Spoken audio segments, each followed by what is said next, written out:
Yeah.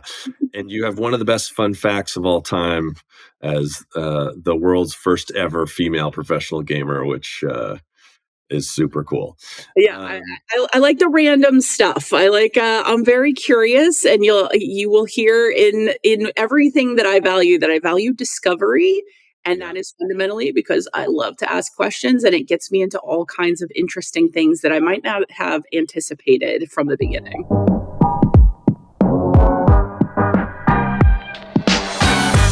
Hello and welcome to the Revenue Leadership Podcast by Topline. I'm your host, Kyle Norton, CRO at owner.com. And every Wednesday, we dive deep into the strategies and tactics being used to drive success by the best revenue leaders in the world. So join me as I sit down with revenue operators to discuss actionable frameworks that you can implement in your business today with no fluff, no sales pitches, and no platitudes. But first, a word from our sponsors.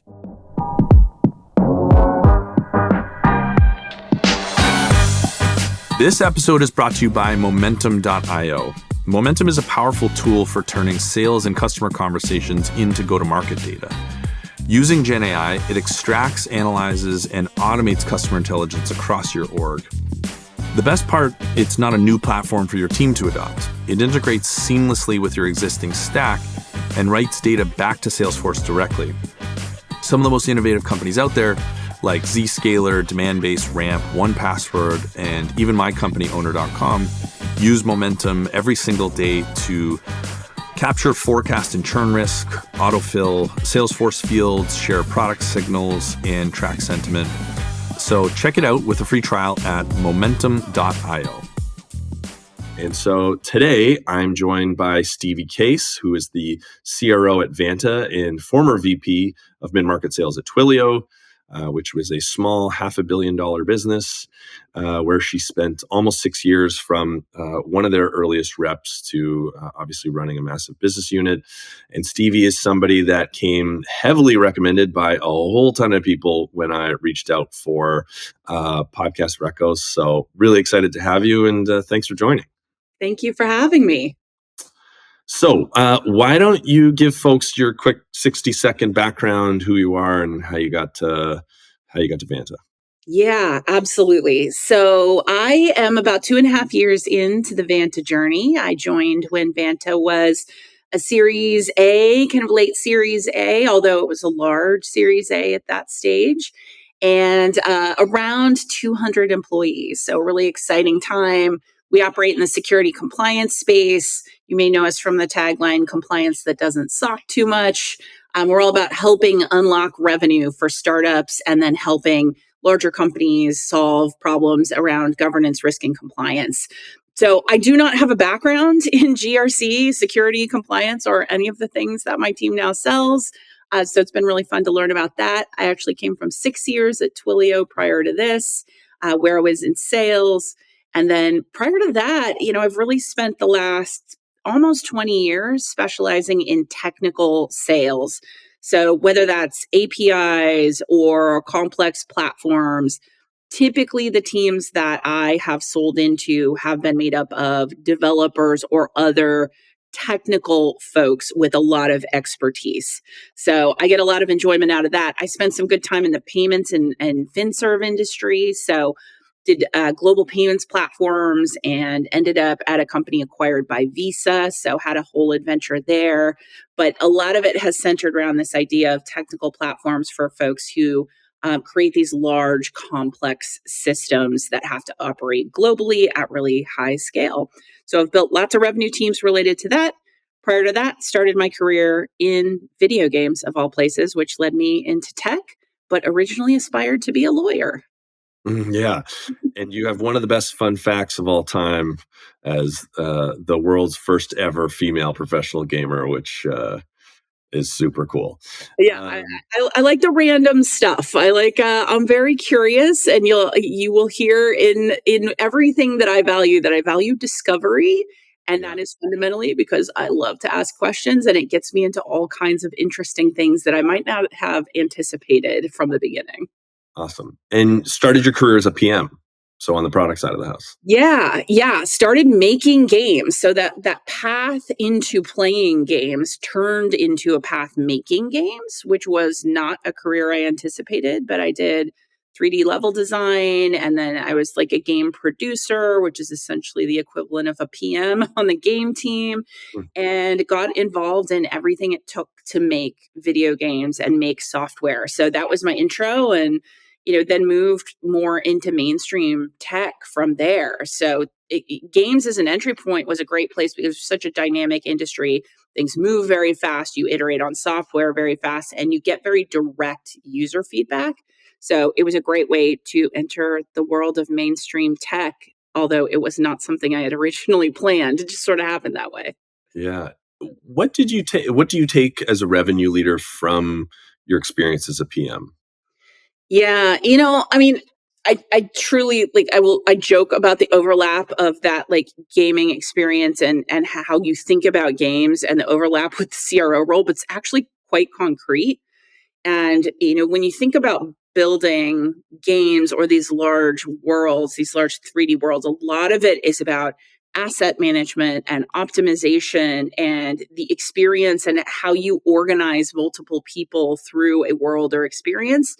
There's a tremendous amount of overlap with my current role. It's really about how do you more efficiently than the other side get the mission accomplished, manage your assets and resources, and how do you really cohesively put together a strategy that helps build a great outcome. So I am deeply competitive. I definitely carry from that period of my life that like competitive spirit. It's part of what I love about my current role, like what a lot of what motivates me to do what I do. Like I love the art of it, and I love the day to day, just like tactics of how to sell and how to build a revenue org.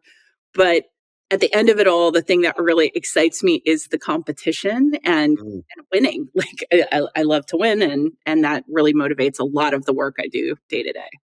And there's just a little bit of competition in this space. You Just guys a bit, just a bit, spawned. yeah.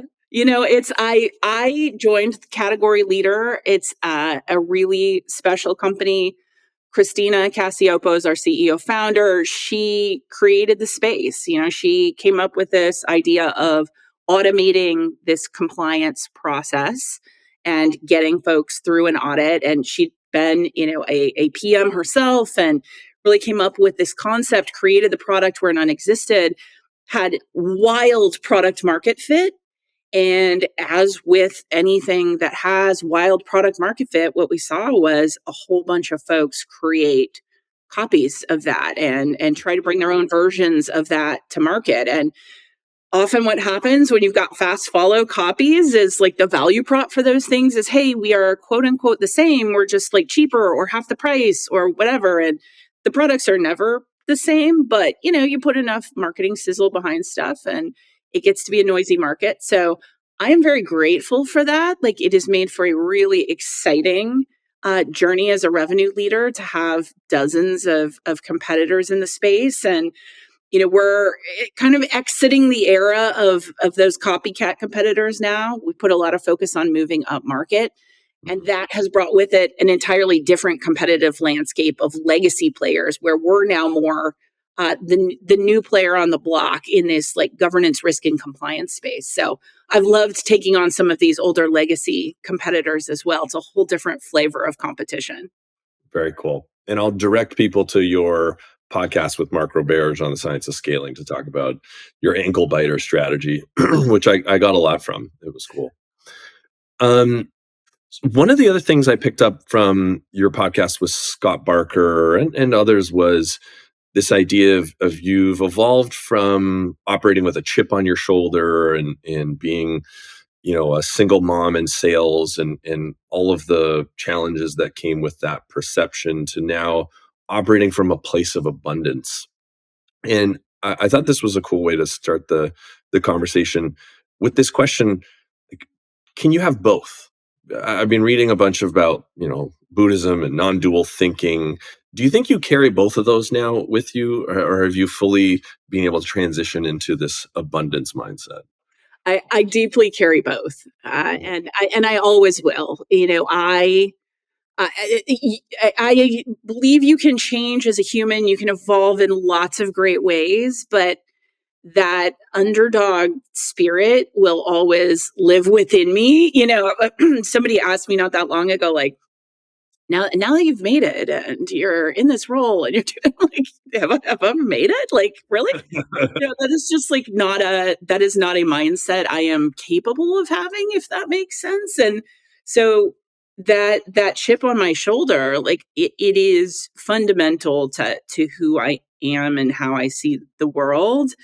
And I think it's why I love competition so much. And, when I find things are hard, what I go back to is like what I can control. I focus on execution. I focus on competition. I focus on like the control the controllables, which is something my team hears me say quite a lot these days. Mhm. So you just, go back to those things that you yourself can action and do. And, I have added to that sense of a little bit more of the calm of that coming from a place of abundance. So I do feel like both of those things live in me at this point. And the first 2.5 years of being this is my first CRO role. I Mhm. was talking about this with Christina last night, and it's like that first 2.5 years really hard. Like there's no CRO playbook. There's no real like there's nobody to teach you how to do this job. And if you're lucky, you can witness other people doing it really well, and you might get some mentorship. But there's not a book, right? There's no textbook. So the first 2.5 years, I feel so grateful to have been in a great spot where I was truly able to have the space to learn, and very grateful that things have gone well enough to like earn me the opportunity to keep going. And I do feel that something in that first 2.5 years very much unlocked for me. Hmm. And I say both jokingly and very truthfully, like if I were to do it again, oh my gosh, it'd be like 10 times better next time because I've just learned so much in the first 2.5 years. And it's unfortunate that you kind of have to learn it that way. But, here we are and I get to keep going. So I am trying to approach this next run, this next phase of my existence in this role with like more confidence. And I do feel like I put it last night as I feel like I've got my hands on the levers now. Like I understand how to solve core problems in a revenue organization. I understand how to move real metrics. And fundamentally, I view that as the job of the CRO. It's like, give me a North Star metric, I will figure out how to get there. And I know now how to pull the levers to make that happen. And so is that the big unlock? Is feeling like you know the levers now? Yeah. Yeah. It's you coming into this role, you've got like a notion of the levers and in this like theoretical grasp of what that might look like. Um, but every problem that you face in a revenue org in a company is unique. Like every company is a little bit different. Every go to market is a little bit different. We had this discussion a couple of weeks ago with one of our investors who's phenomenal, lovely person. And one of the points he made was it's great to look at the benchmarks of other companies and try to think about like where you fit on that line. Like are you following those benchmarks? Do you look roughly like other successful companies? But his feedback was like deeply, you also kind of can throw those out. And well, obviously you want to be a healthy company and you got like certain rules, like there's the rule of 40 and there's all these like top Mhm. line rules that investors like to follow. Every business is unique and you should be comfortable straying from that benchmark line and having a point of view about why your business is unique and why it strays from the line and why that's okay. So, I think you come in with this idea of a playbook that's based on benchmarks and how it's been done before. And what I feel now is I've reached that point of confidence and comfort and abundance where I'm like, I know what the levers are, and I've got a point of view of like whether we should be on that line or not, how, where, when, why, and what we're going to do next.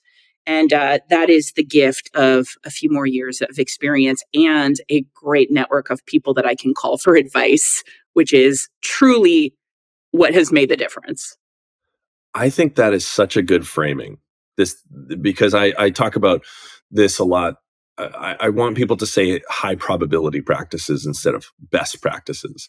There is no best practice. There's a thing that's worked for many companies, and it's a pattern without a doubt, and we should look at those things and evaluate them. But knowing our company stage, our market, our customer type, the reality of the macro climate means what we do today might have to be different than what was done previously. Throw in AI, throw in tooling, like you can't take this carbon copy thing and move forward. But I resonate so deeply with that feeling of you're trying to grok in that first 12 months or however long it is.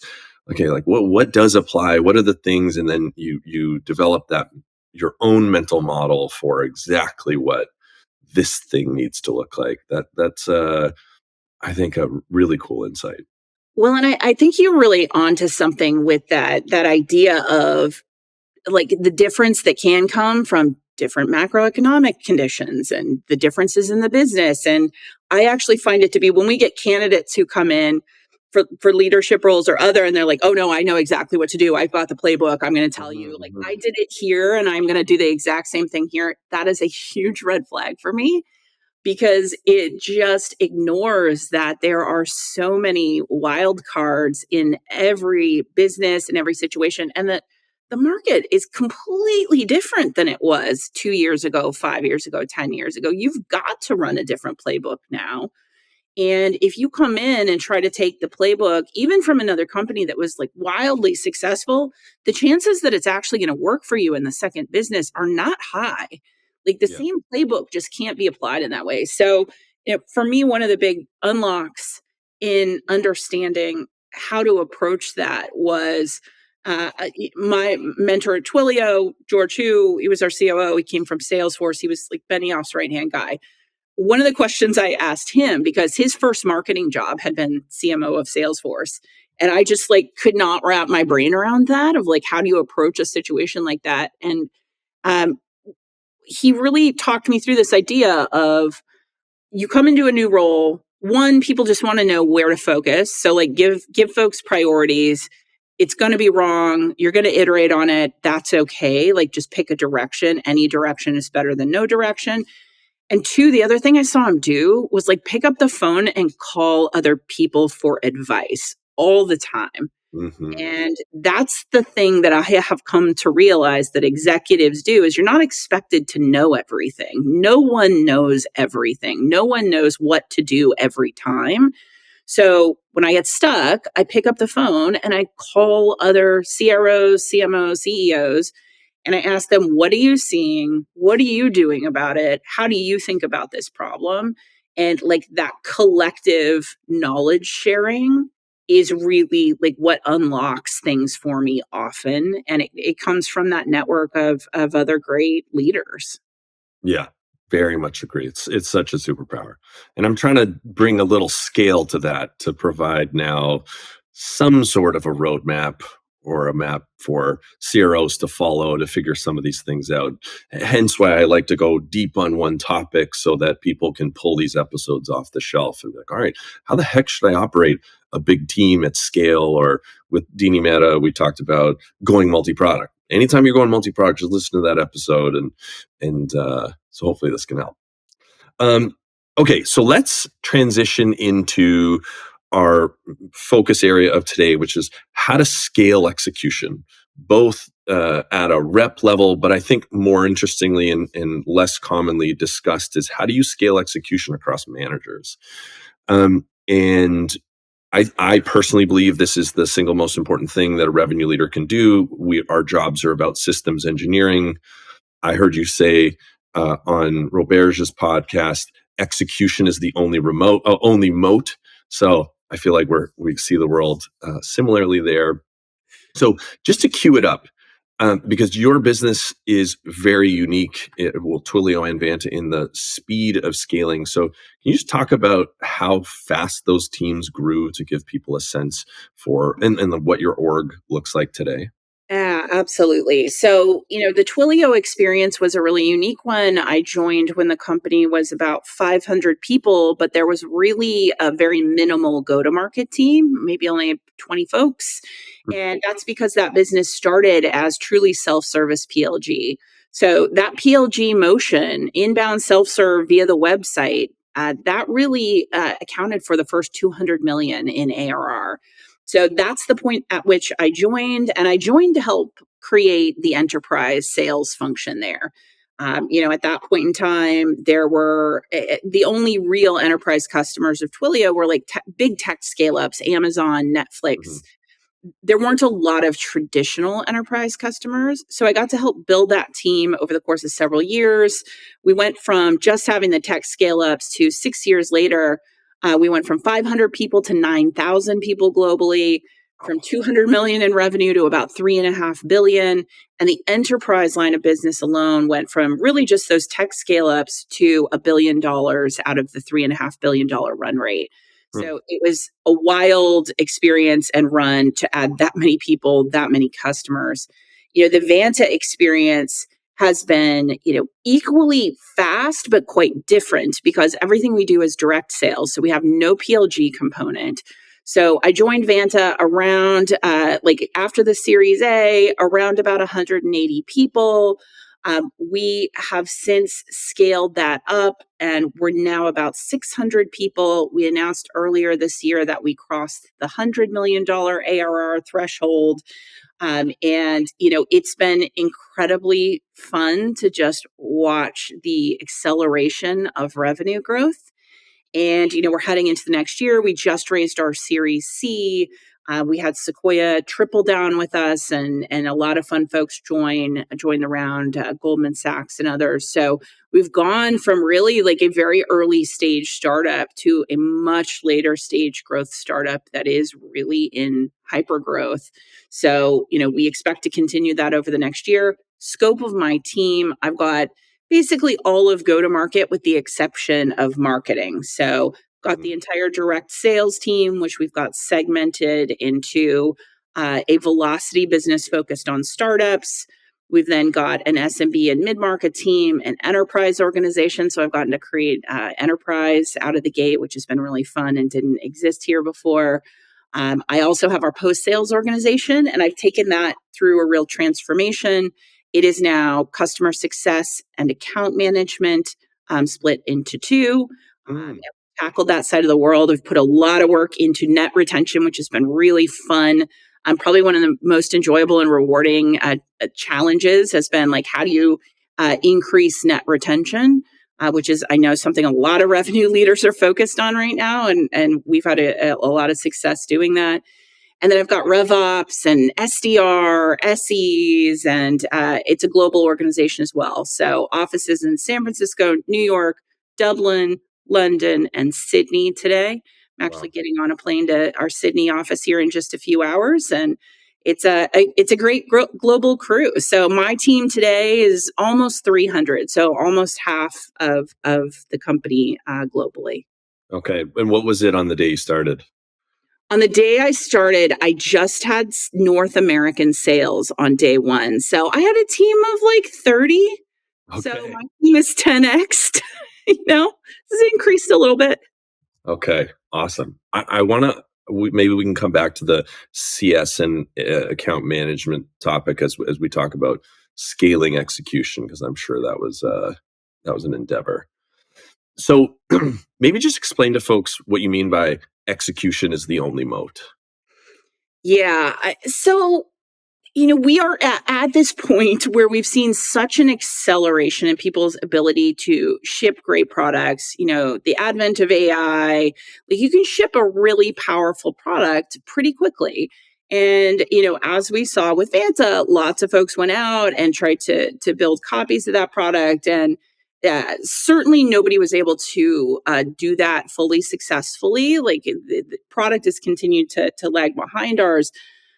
But the truth is, like, buyers have a hard time differentiating um, great product from less Mhm. than great product. It's especially when you get into technical sales, you're dealing with platforms that are quite deep. So the differences in products may not manifest until months after you've bought the product. It may be hard for somebody to grok at the beginning of a sales cycle because it's deeply technical, and they're trying to run a relatively efficient buying process. So you end up in Not this situation. everybody is fully transparent.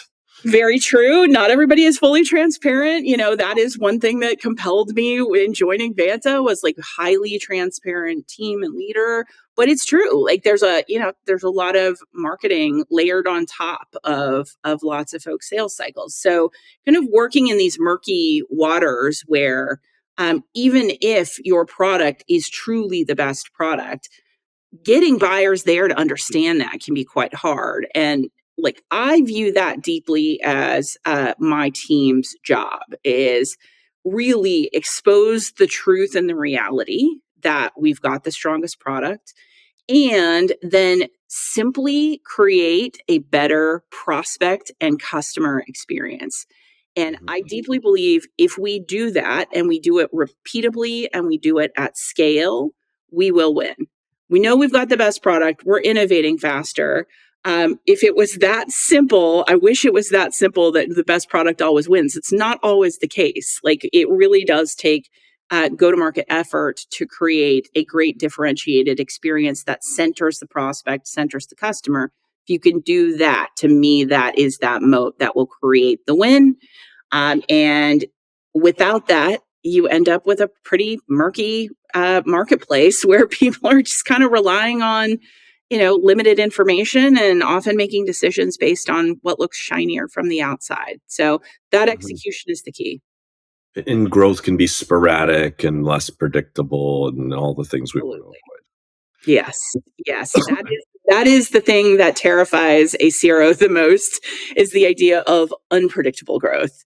I tell my sales leaders often that I would rather that they are accurate rather than trying to paint a shiny picture of a positive outcome that's not actually going to happen. Like I don't want to be lied to in forecast and given a rosy picture and told they're going to make the number. Like if they're not going to make the number, I'd rather I have an accurate story from them, and that we've got a predictable business where we tell you what's going to happen, that's what happens, and then we iterate and improve with every cycle. Mm-hmm. I always tell people, give me the forecast that if you got within 10,000 on either side, you got double commission. Now what's that number? That's the accuracy number. Don't give me the upside best case. You never know. No, I like the range. I want to know your commit, which give me that as your worst case. That is like, even if everything falls apart, what's the worst case scenario?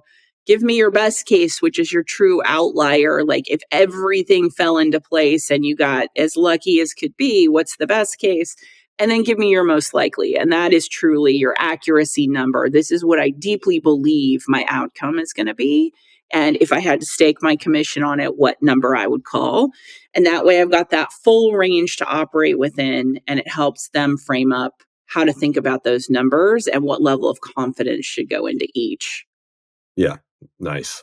That'll be a good example when we talk about frontline execution. But just more generally, what are the pillars to you of great execution? What are the things that you need to have built in the organization, systems, rhythms? Like how do you think about the system you need to build?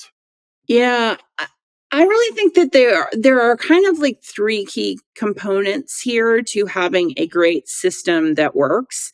And the details can vary quite a lot. And like, you don't actually have to have a tremendous amount of infrastructure or systems. Like, you can do this in a really simple, machined way. But, number one is you need to know with extreme clarity what the goal is.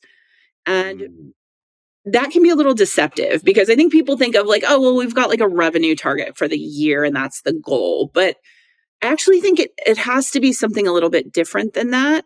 In many companies that are growth stage companies like mine, the goal, the North Star will be like a growth, a year over year growth percentage. A lot of companies have that. And, that really comes back to like investor perception, what you're trying to accomplish in terms of how you think about like the next several years of the company, what you're trying to prove. So I think everybody in the company has to understand what is that North Star thing with a number attached that we are trying to achieve, and why have we selected that number? And that has to be your organizing force for everything you do, because that's that North Star metric that's going to like propel you forward. If you get lost, you get stuck, you've got problems in the business, you just have to reorient around that North Star. So the North Star is one. Everybody's got to be aligned around it. And then, the second piece you've got to have is the like how you work. And I deeply believe that you've got to have this foundation that's focused on the activities and the inputs. Like in sales, we get very focused on the outputs, and obviously the output is what matters. But the output you don't have total control over. What you do have control over is how you run your sales cycles, how you measure things, the way you operate. And at Vanta, we've implemented a value-based selling framework. We use MedPick for discovery. We've got this framework that describes when you're running your cycle, how do you talk about the product? How do you anchor value for the customer? And how does that relate back to our offering? And then we've got a methodology for discovery. So that is that foundational framework.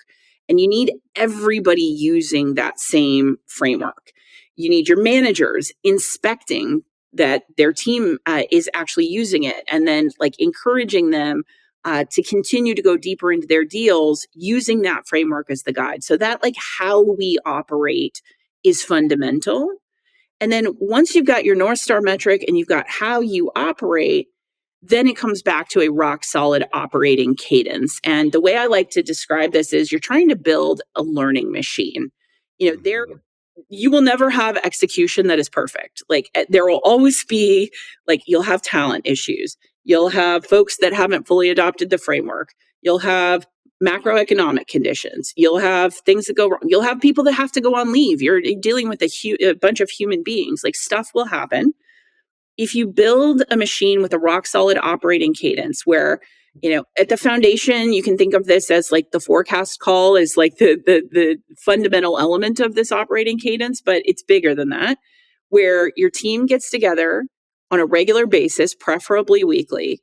You've got a mechanism to inspect the same metrics in the business and troubleshoot, like, where are we? What do we need to do next? What don't we know? And then learn and iterate. If you can build that learning machine and you build it around the how we work and the North Star metric, that's really the whole ball game. And like building that machine effectively is the key to building an organization that can truly scale. And so when you say learning machine, this is a manager's ability to learn about the deals and inputs. Is this about you learning about what's going on? Just unpack that a touch. It's all of that. It is essentially a operating system for your organization that allows everyone at every level to inspect the way we're working, the deals, the way we're operating, at a micro level, diagnose what's going on, like, and find patterns. And these can be patterns of things that are going well that you want to double down on. They can be patterns of things that aren't going well. It can be diagnosing risks, but it is fundamentally understanding why is what's happening, and then creating a mechanism to take action on that. So for me, like the simplest version of this is you run a weekly forecast call. That weekly forecast call shouldn't just be like a status readout. Like it should be a deep inspection of your deals, your business, your key KPIs. In my forecast, we look at what are our win rates by competitor. We're looking at conversion by stage of the funnel. Then we're doing like deep deal inspection on top deals, and we're inspecting using MedPick. Like, what do we know about this deal? What are the risks to it closing? And through that process of group inspection, we're uncovering all sorts of things. Like sometimes they're good, sometimes they're bad. We take those away and then we make an action plan to address them. We come back next week And I've got action items, ops has action items, managers have action items. We all learn. We try to come back and do better the next time. And if you just keep doing that every week, you will figure things out. That's why there's like no magic playbook to tell you how to do it. But if every week you learn what needs to be improved, you improve 1% every week. That is the magic behind it. Yeah, and that learning organization is really how a company becomes anti-fragile. No Yes. matter what's happening in the market or competitors doing things or regulatory change, if your company can understand, see, respond faster than your competitors, you win. Uh, I, Absolutely. I really like that framing. And it seems like the learning engine at the manager is about learning about the deals. And then at the director level, it's learning about sort of a bigger set of trends. And then you're really looking at the the Yeah. top type of metrics and trying to cut the funnel by as many Yeah. looks as you can.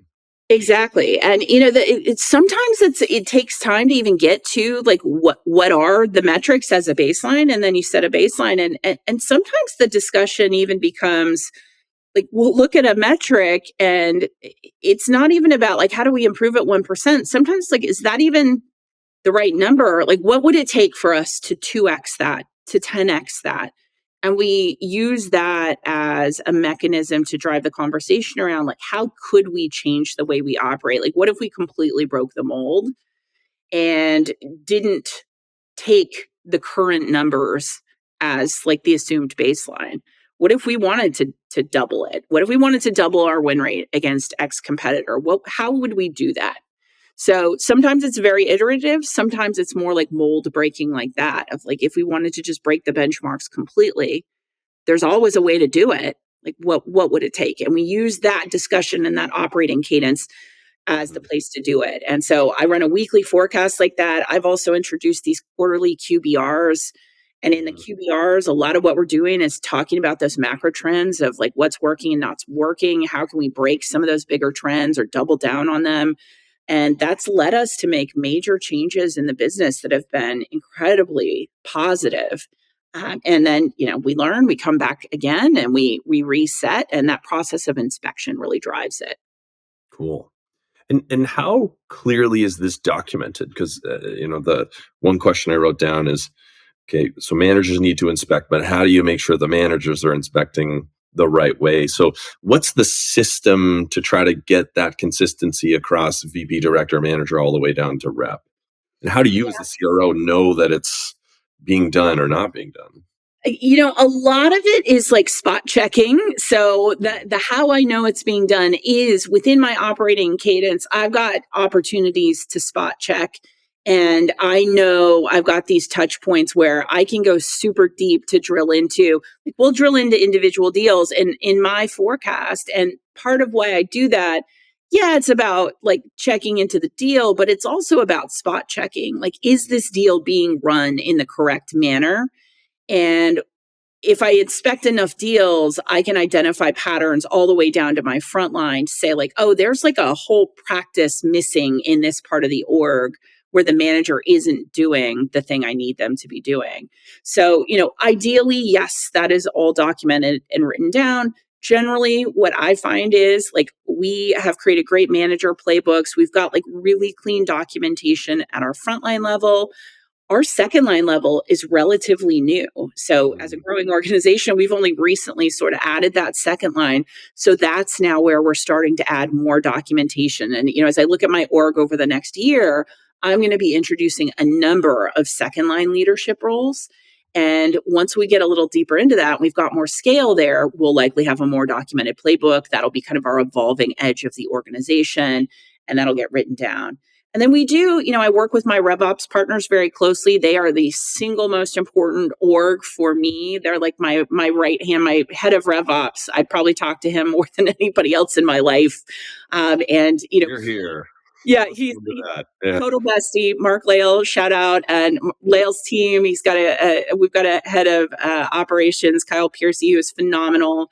Like these guys, I talk to them constantly, and they with me are really the ones owning this operating rhythm. So, on basically a quarterly basis, we get back together and redocument what that rhythm is. We rethink, like, are we inspecting the right things?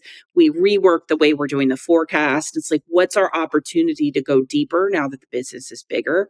But they really help drive the structure around that and the documentation around it. Very cool. And so a manager will have like a fully laid out, this is how you run a forecast call. These are the questions that's in a training as well. That's exactly right. That's exactly right. And what I find is absolutely you can train managers to do that. It's also a mindset. So you got to make Yeah. sure you've got the right folks who have that level of urgency and really want to adopt those frameworks. So getting the right talent, getting the right leaders on your team is just as important as the training aspects of like having the playbook and showing them what you need them to do. Awesome. Yeah. Couldn't agree more. We're a stage behind. I am on a mission to document everything a manager does and be way more explicit than we are today about what does good look like there. So it's cool to see that you guys have come out the other side of it, and that we're on the right track. So we talked learning machine. Any other key parts of this operating rhythm that give you the insight you need to make great decisions, like things that you've built that you're like, oh, I wish we had that a couple quarters before, and going back to this idea of being able to like grok the levers? Yeah, I mean, the math is truly at the heart of it. And this is Yeah. something I am really passionate about is like, at the heart of this practice is math. And it starts with the North Star metric. You need to then, of course, understand your secondary metrics and what you're driving towards. And, for a lot of businesses, your North Star metric is going to be your top line revenue growth. Your secondary metric is very likely to be net retention. Law of big numbers, the bigger a business gets, you really need that net retention to be driving your growth in addition to new logo revenue growth. So, once you've got those established, you've got to have clarity down to the penny and down to the point of what your expectations are of how you're going to get there. I think that I work with a lot of early stage founders and it's super fun. And a lot of what they enter thinking is you just sort of like make great product and then you hire some salespeople and you go sell.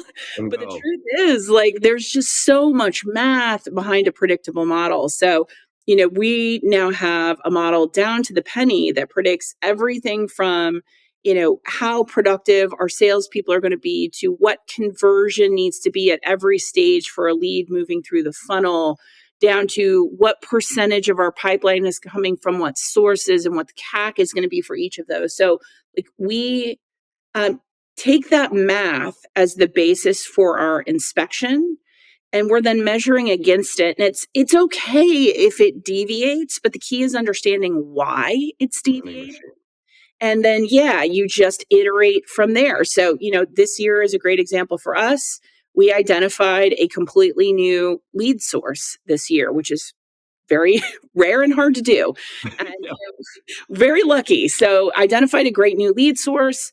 And next year we'll build that into the model. And now the discussion is, okay, we've got this new lead source. How do we like 2x that or 10x that? Like, how does that become a real part of the business? So, like, having the math and the assumptions is what allows you to do that deep inspection. And I find some of our most important week to week metrics on that front are going to be average contract value by segment is incredibly important. Win rate is incredibly important. We look at that by segment and by competitor. Those are things we're looking at every single week. And when they move up, when they move down, it's just about understanding why so we can then go figure out what to do about it. And, then we've got this extended set of metrics that we look at on a less regular basis. So you look at those every week. Yes, every Okay. week. How many key assumptions are in that weekly audit? Quite a few. So, and we've extended the number of metrics that are going into that weekly view. I'd say the goal is to continue to extend it. You don't want to get into analysis paralysis. So, that's the other trade-off, is you want to make sure that the metrics you look at every week are actually ones that really matter and that are actionable. So, we're always walking that fine line of like, let's look at the stuff that really matters, not too little, not too much. We find that, things like contract value and win rate, um, time to close is another one that I find to be very important. These, because we have a very competitive landscape, those numbers move up, they move down pretty frequently. And the faster we can action it, the more successful we are in countering any kind of downward trend. So, I couldn't even tell you how many metrics we look at weekly and forecasts now, but I will say, like, I want to say we have Tableau infrastructure set up where we're basically looking at a key set of dashboards and we're looking at dozens of different metrics. And with each iteration, we're trying to get more precise. So we're not necessarily looking at the business overall anymore. We're looking at like our business selling to startups, and we're looking at our business selling into SMBs and selling into the mid-market. And like with every iteration, we're getting more precise in how we look at those assumptions. Yeah, and I think a lot of revenue leaders listening to this could easily get overwhelmed. Like, well, that's Vanta. They're like this. They've got the product, the resources, the this, the that, and my advice commonly to people starting out is just get started. Just put 3 metrics in a spreadsheet or a dashboard that are the most important ones. It could just be pipeline generated win rates, and then pick something else, and that could be enough. And every month, we're in a transactional business, so we do monthly business reviews instead of quarterly. But every month that MBR pack, our red, yellow, green chart gets a little bigger, and we get more refined. The feedback that hopefully people can take is you don't need to get there out of the gate.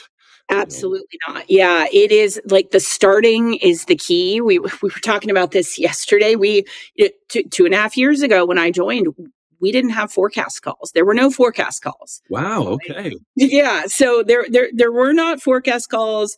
When I joined, I said, what's the churn rate? And I think ops went into a panic. And they're like, I'm not sure we can calculate that. Like, give us a few days. So, there was a lot of, infrastructure missing there. And we started very simple. And it really was like, can we literally get on a call together and call a forecast number, single number? And like, can we just start there? And then can we start to measure accuracy? And then can we start to get into a little bit more of the KPIs and the causation? So yeah, that iteration is everything. Your first go at it will be rough, and that is okay. That tells you you're on the right path. Like, get uncomfortable, do the thing, even if it's one metric, and you will learn what you need to add to the picture as you go. Yeah, I have gotten obsessed with product management over the last 5 or 6 years. When you are a revenue person at Shopify, you quickly understand the hierarchy, and so in order to be taken seriously, I was like, I need to learn how to speak product, and in doing so, I was like, oh my Lord, this is the best framework to look at anything. Building a revenue team, building a business, and one of the things that I try to impress upon people is just the bias to action and then the need to ship something to get feedback. And so if it's a dashboard or an MBR, it's, oh, we don't really have time for an MBR. Just put the hour on the calendar. You can all just pile into the meeting and open up dashboards randomly. Like, it can be that hack. But just by starting that process of building a habit, you're gonna feel the need to iterate and improve. It's just about like doing the thing. It absolutely is. And if you do it together as a group, I find that to be the key. It's like one thing to do that in isolation as an individual, but like bringing the team together to all sit together and look at those numbers, like there's something in that practice where discussion emerges, you start to learn together, and then you figure out like, oh, what's the next metric, and like, what does this tell us, and then what do we not know based on that? And then you start to build into this much more complex structure that evolves over time. But it takes that practice of doing it with other people and that group learning together and iterating into something more complex. I can't remember what podcast it was, but I heard you recommend to founders, even for early reps, just bring them into anything. It could be an investor conversation. They're just the context will help them level up, which I think is a great approach. Like if you don't have it documented in systems, just bring them in the room. Let them see It's how everything. We talk a lot about this idea of at bats and just having the at bats to learn. Like you can train people, and it's great if you've got like a training course and you kind of put your reps or whoever through it. But like it's extra true early stage, but it's true at every stage of a business. The more at bats your team can get, the more conversations they can hear, the quicker they're going to learn because they're learning from what real conversations sound like. So it is glorious that we're in the age of Gong and like you've got call recordings and you can hear more things now than you could in the past. But like, yeah, bring them into everything. Like really your goal should be, especially for early stage, to have your salespeople able to speak as if they are a founder of the company. You want them to talk with that level of confidence. I posted something yesterday about like, I don't think there are any real magic tricks in sales. I think it is like very simple, honestly. And a lot of it comes down to curiosity, great discovery. And then it comes down to confidence. It's just like the confidence to come in the room and like, we talk about this when it comes to value selling, but like being audible ready, being able to like speak to things comfortably, not from a script, but from deep knowledge and understanding that comes from hearing lots of conversations. That is the magic. And if you can get to that place of comfort through hearing all those conversations, you just are so much more successful. Yeah. Yeah. Um, And so, what else? This is a good transition to talk about how do you scale this across multiple levels of leadership now? So, in the early days, it's just get people in the room, give people at bats. That's obviously harder when your team's 300 people. How do you scale your values, the approach you want to take to stuff? Because obviously, you've got a strong opinion about this rock solid operating cadence. So, what are the ways that you're scaling this across the organization? We've talked documentation, getting in the room. What else is in there? At the end of the day, truthfully, you've got to have the right people at all layers of leadership. And you've got to have folks that are bought into the methodology, they're bought into the operating cadence, and they can help enforce it. So, my piece of advice number one is you're doing that. It's like, don't settle if you've got managers or folks on your team who don't understand the way you're trying to run the business. The team under them will be unfixable. Like it is not, you can't fix a structure if you've got a layer of that structure that isn't enforcing the operating cadence and like trying to make it real. So you got to have great people, be willing to make change on that front and bring in people who are bought in on the methodology and who have the urgency.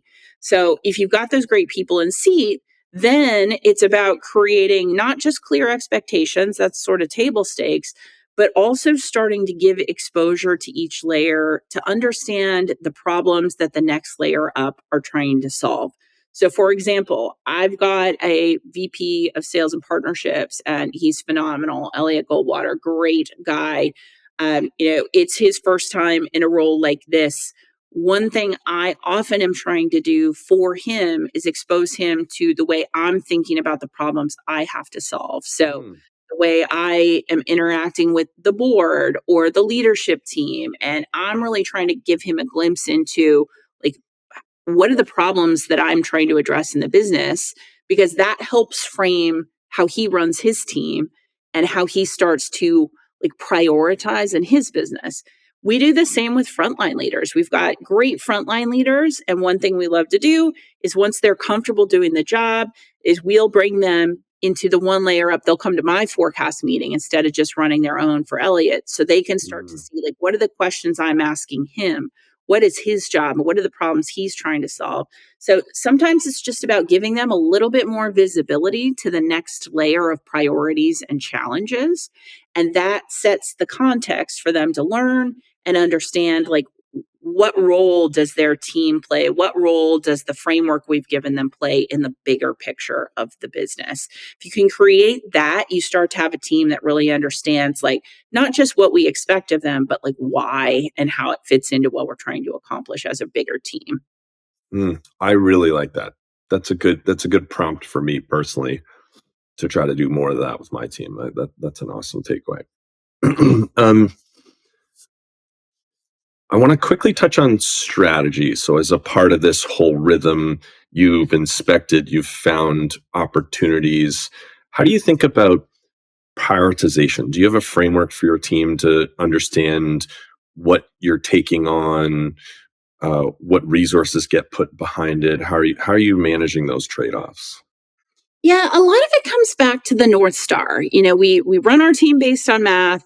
That math stays consistent every year.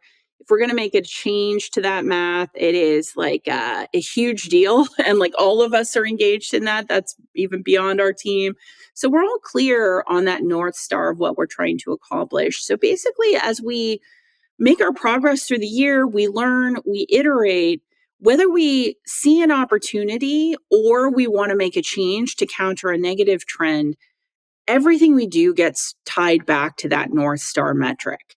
So, when my team brings me things, often what I will ask them is sort of like, how does this tie back to growth? Like, how does this ladder back to our North Star metric for the year?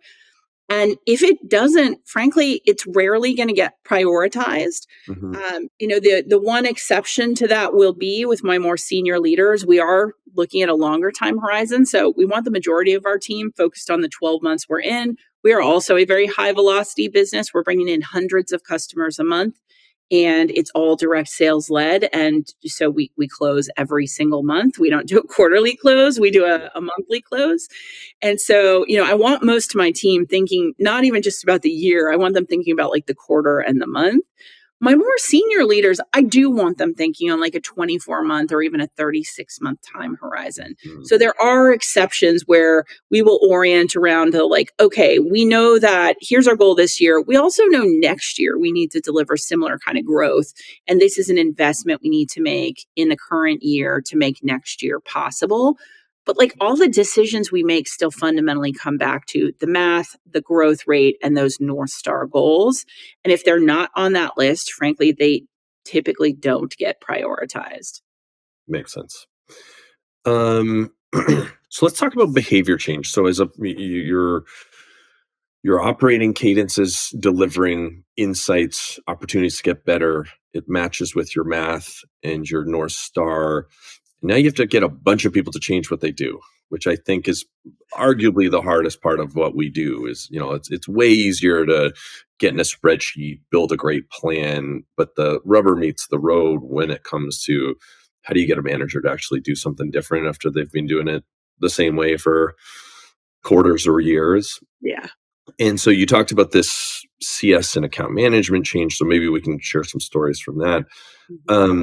But how do you lead people through change? What are the big pillars for you to drive behavior change across an organization?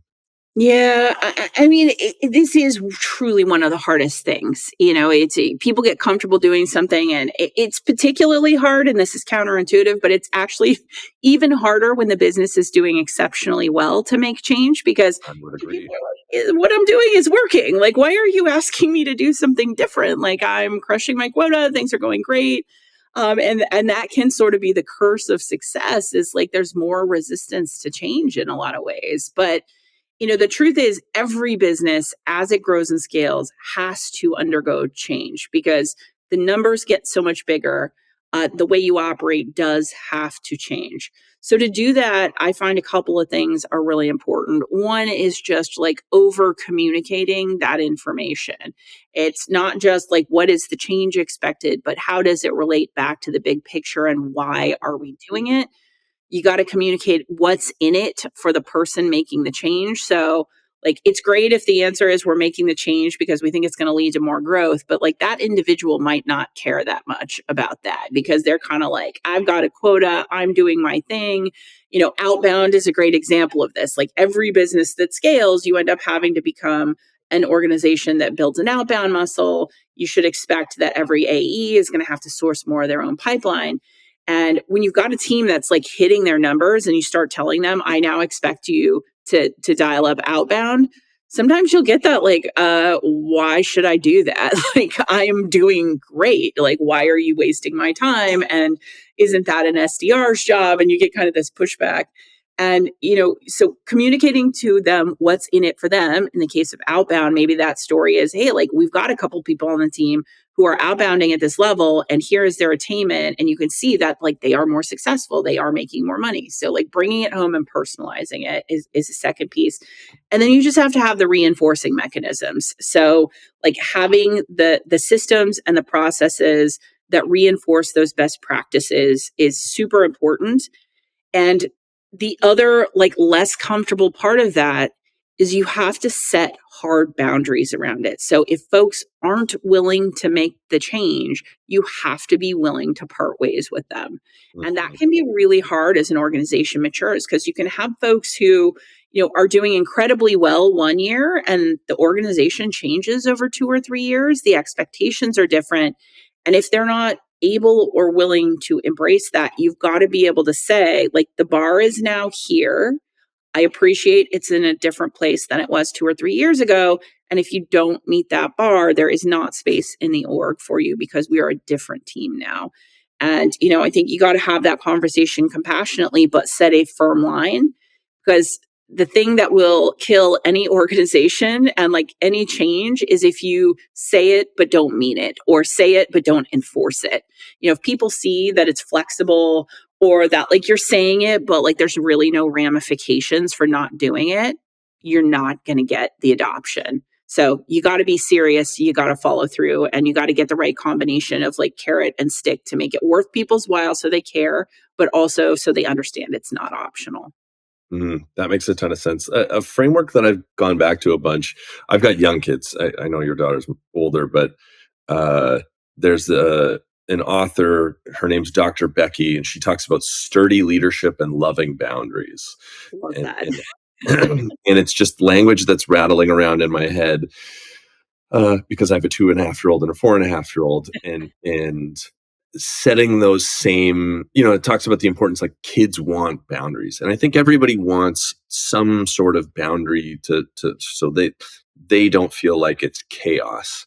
Yeah. And if you deploy a change and you're not that serious about it, you don't have the reinforcement or carrots and sticks, then it's hard as an individual contributor to know like what's important, like what do I actually action? And that's honestly more stressful and anxiety inducing than anything. So yeah, well, especially for the folks who are actually like doing the change, making the change, like they start doing the thing, which in many cases you're asking them to do, and it's difficult and it takes extra effort.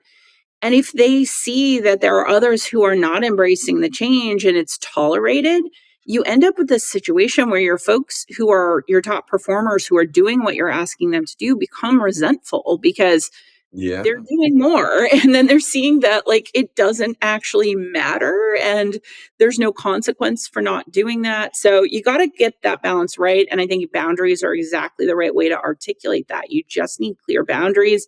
You need clear expectations.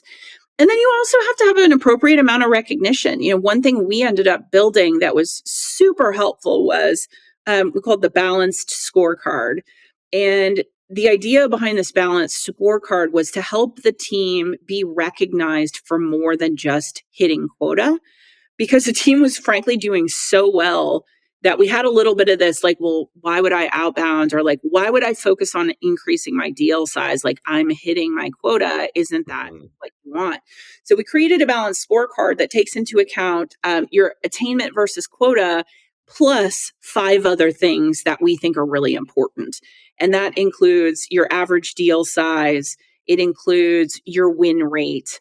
And it includes the number of outbound opportunities you created. And that was turned into a leaderboard that we published to the whole team. So you can be on the top of the leaderboard by doing those right things, even if you're not the top quota attainer. Because what we're trying to drive is these behaviors that we know drive growth over years and that we know with consistency drive success. So that scorecard and that leaderboard have been pretty transformative for our team in understanding exactly what we expect of them beyond just hitting their number. Yeah, that's great. We do that at a leadership level. We run a similar exercise and we stack rank every rep every single month to understand, okay, who's getting to their number, but who's doing it in a way that's durable. You've said who's doing it with a party trick versus Yes.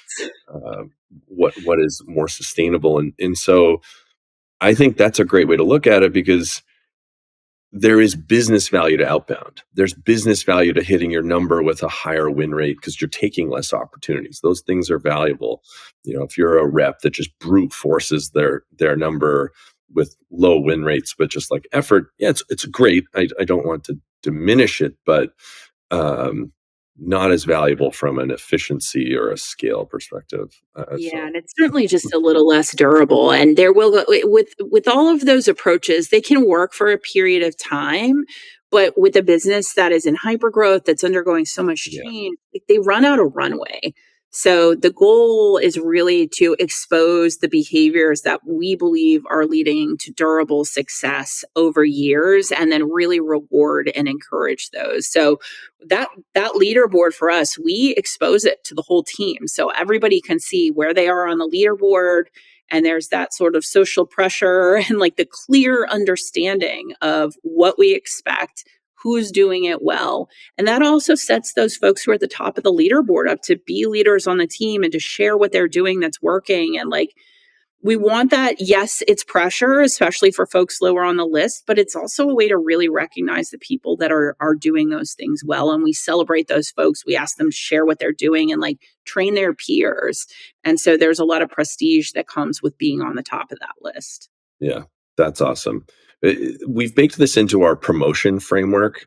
There's metrics, skills, habits, character, business need. That's how you get promoted here. Metrics are important, but are you doing it with craft? Are you demonstrating the skills? Are you doing it with the right habits? Because every role is harder than the one before it. And if you've gotten by, but your time management habits are bad, if you're riding this crazy roller coaster of emotion every month, like that would be a habit that we get nervous about, because if you're riding the roller coaster as a BDR, oh boy, it's not going to get better as an AE. So that's our version of it. But I think publishing something like this could be helpful. And I had a rep who was one of the top performers, but it was party trick driven.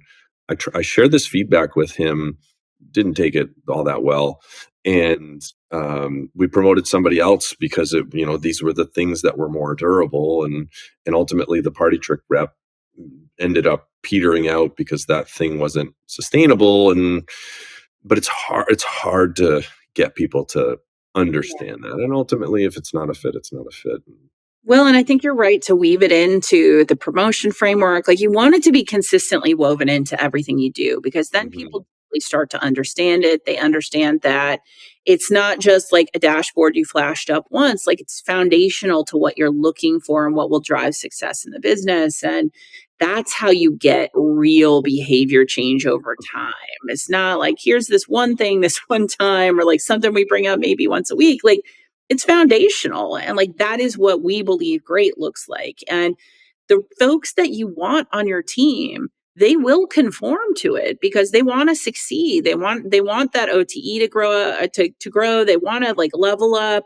And so you just have to shine the light for them on what it looks like. And then you end up with folks who really do want to climb the leaderboard. And you want that team who's like aggressive and competitive. And I think we've got a very friendly team. Like, we've got a very collegial environment. So I think we're striking that right balance of extremely aggressive, competitive, but also super friendly and supportive. And, we've got a couple of reps who are often, near the top of the leaderboard that come to mind in particular, who are who have become so close, and they both root for each other, and they also try to beat each other constantly. And like that healthy competition has been amazing. And it really allows people to break out of the mindset.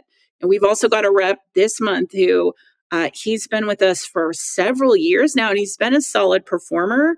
And as he's gotten this clarity around what great looks like, and he's working with a really solid manager, he started to challenge himself. And like, I think that he maybe thought he wasn't capable of some of these things. And all of a sudden, he broke out of that mindset. Mm, He's going to try to do, and he's on the path to potentially do 4 times his quota this month, good. which That's is, it would be a company record. It would be, yeah, he's on this incredible tear. I believe as of today, he's already at 2x quota, and we're on day 10 of the month. We run a monthly quota. yeah. And there's just something about that. Like when you shine a light on it, it's aspirational, you celebrate. Like people break out of the box, and like anybody can reach for that. And to see somebody doing that right now is really cool. That's the most fun. Just that person finding that extra gear and really understanding it's like, why not me? Like, what? Yeah. Let's do something extreme. Yeah, I love hearing that. The term that gets thrown around a lot is like co-opetition. Like you're a competitive team, but really cooperative. We've got a similarly built culture here, which is such a benefit. Anything else around systems to reinforce? So we talked about leaderboards, recognition, consistently woven into anything. Anything else there, maybe on the data or infrastructure side that you want to highlight? Yeah, I mean, having the data easily accessible has got to be like step one of that. Like everybody's got to have the data they need. I deeply believe the future of all of this is much more like elegantly integrated systems that have been unsiloed. I'm making a big investment now in AI powered workflows, and there's a lot out there. The traditional revenue stack is still an extremely siloed revenue stack. You've got all these tools that are not well integrated. I think there's a massive opportunity to create an elegantly integrated revenue tech stack that serves your sales team the right information when they need it, makes them super effective, and then serves up insights as well. So we're doing a really nice job of this through a combination of systems and humans right now. But my bet over the next 24 months is that like doubling down on AI powered workflows and the power within like that artificial intelligence is really going to take it to the next level, because we've got these incredible humans doing great work. If the machines can reinforce that work really cleanly, I think there is a next level of efficiency that we can unlock, and next level of success we're going to be able to unlock. So I'm a real believer that like AI is not here to replace the humans, but it is truly augmentation. And if we can augment our crew with great data and great insights, right thing at the right time, I think it really change the trajectory of our success. Totally agree. We are on a very similar path right now, just trying to automate and enrich and do as much of that as possible. In your conversation with Scott, you mentioned you were just hiring these AI specialists. Did you end up putting those folks into RevOps, like dedicated AI workflow people? So we're on that journey now. So we've Cool. got some folks who are dedicated. Next year, the goal is to have like a fully dedicated team that's going to focus on that kind of AI workflow optimization. We've run in some great tooling, and we've made some incredible progress here. So I'd say we're early in that journey. But it's something that, like, one of my big lessons as a revenue leader is if you give everybody a job, it's nobody's job. And if you give Yeah. somebody a side project, it'll never get done. So like the goal over the next year is to have a fully dedicated team that just owns workflow optimization and process optimization with AI at the heart of it.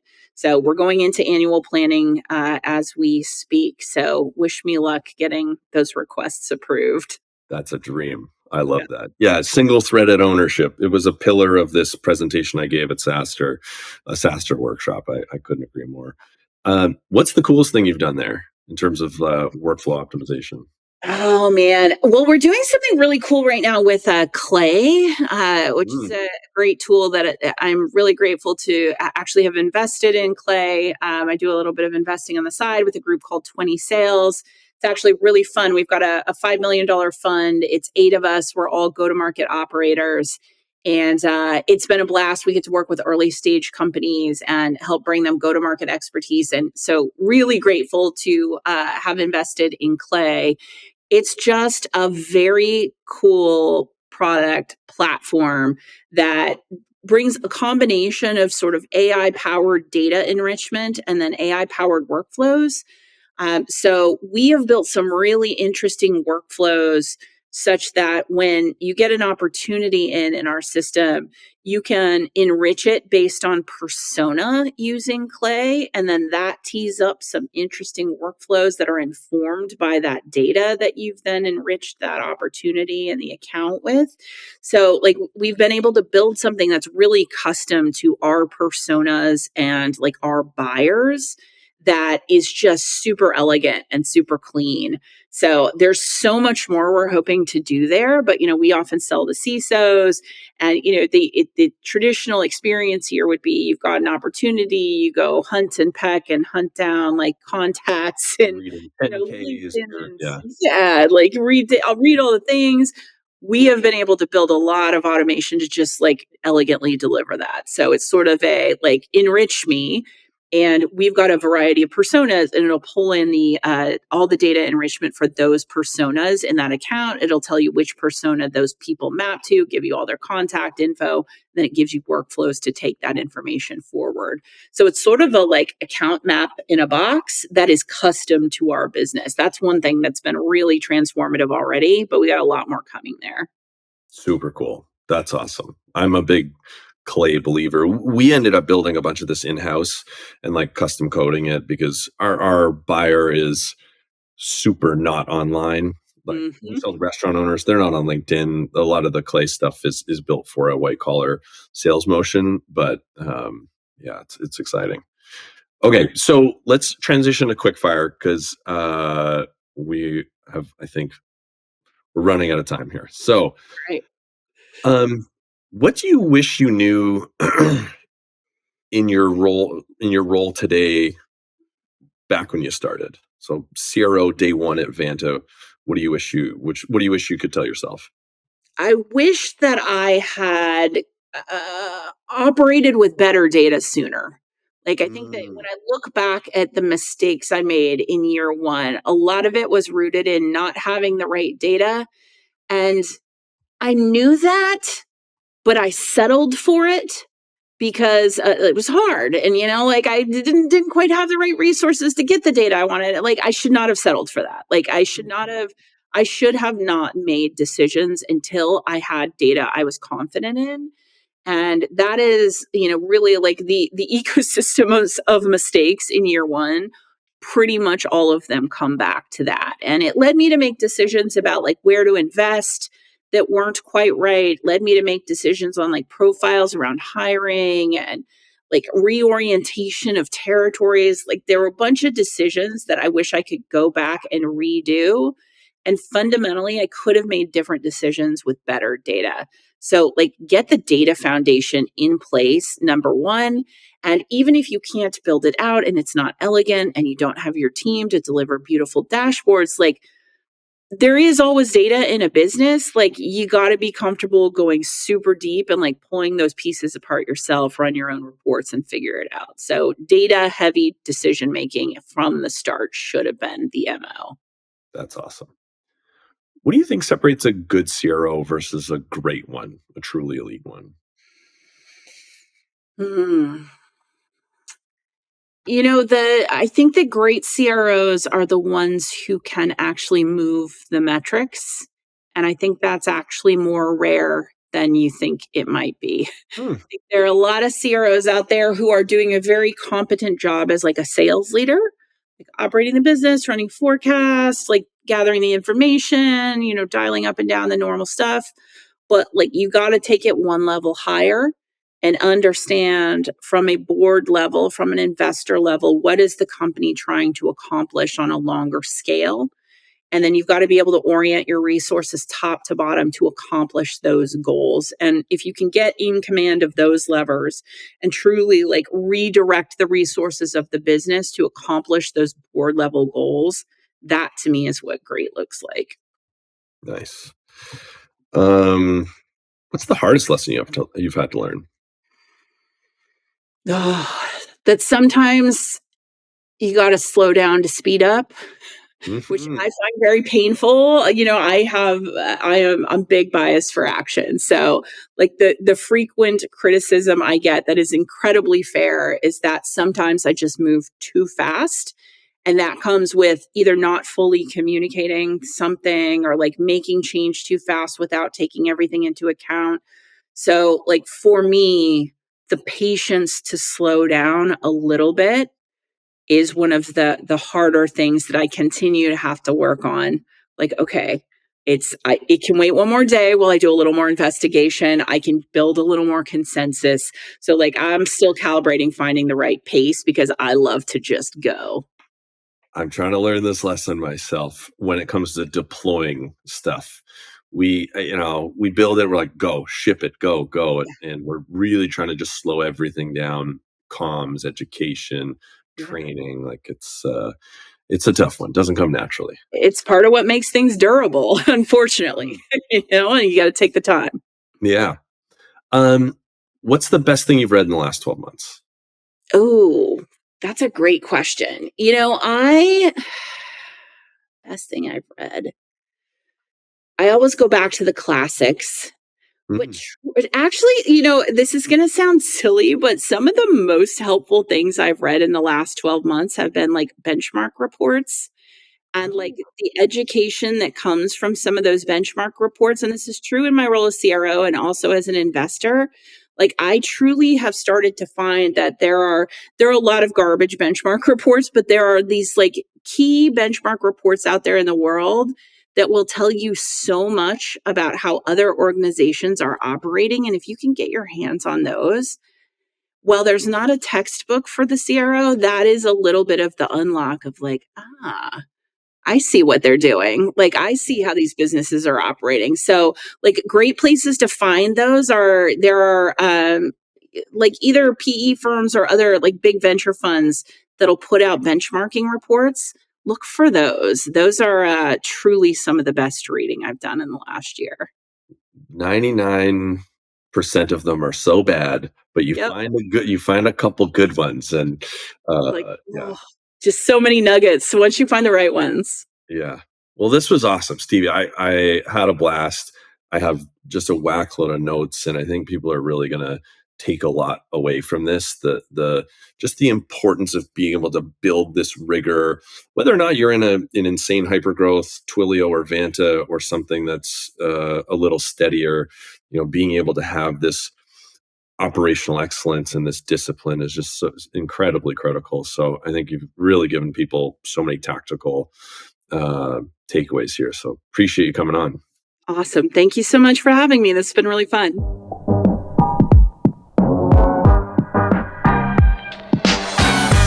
Thank you for listening to the Revenue Leadership Podcast. If you enjoyed it, don't forget to subscribe, and you can find a link in the show notes.